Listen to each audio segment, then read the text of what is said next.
ជាង3ទសវត្សរ៍ជើងឯកអាស៊ានបានក្លាយជាព្រឹត្តិការណ៍បាល់ទាត់ដ៏ធំបំផុតក្នុងតំបន់អាស៊ីអាគ្នេយ៍11ប្រទេសអាស៊ានគោលដៅតែមួយមោទនភាពនិងក្តីរំភើបញាប់ញ័រកើតឡើងដោយចំណងរួម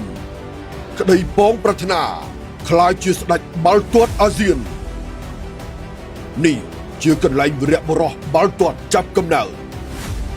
ប្រវត្តិសាស្ត្រត្រូវចារជាមួយគេដំណើរតជំនាន់ជាកន្លែងផ្ដើមអនាគត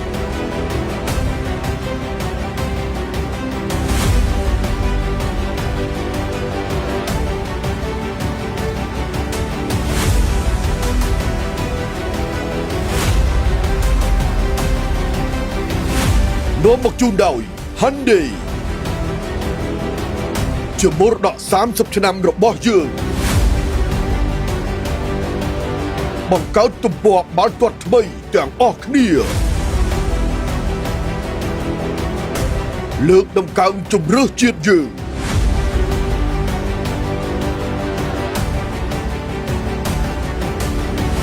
អបអសាទរតារាបាល់ទាត់អាស៊ានថ្ងៃនេះ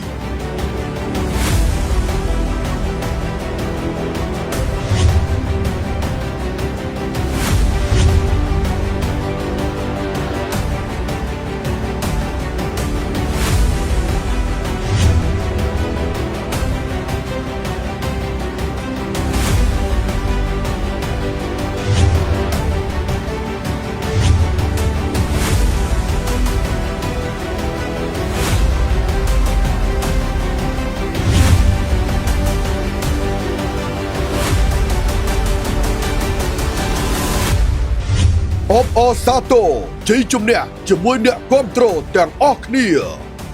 ដើម្បីក្លាយជា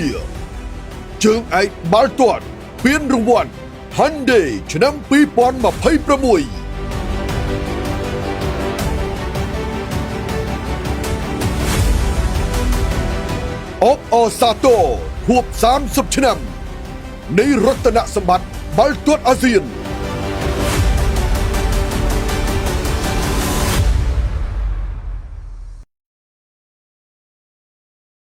នាំមកជូនដោយ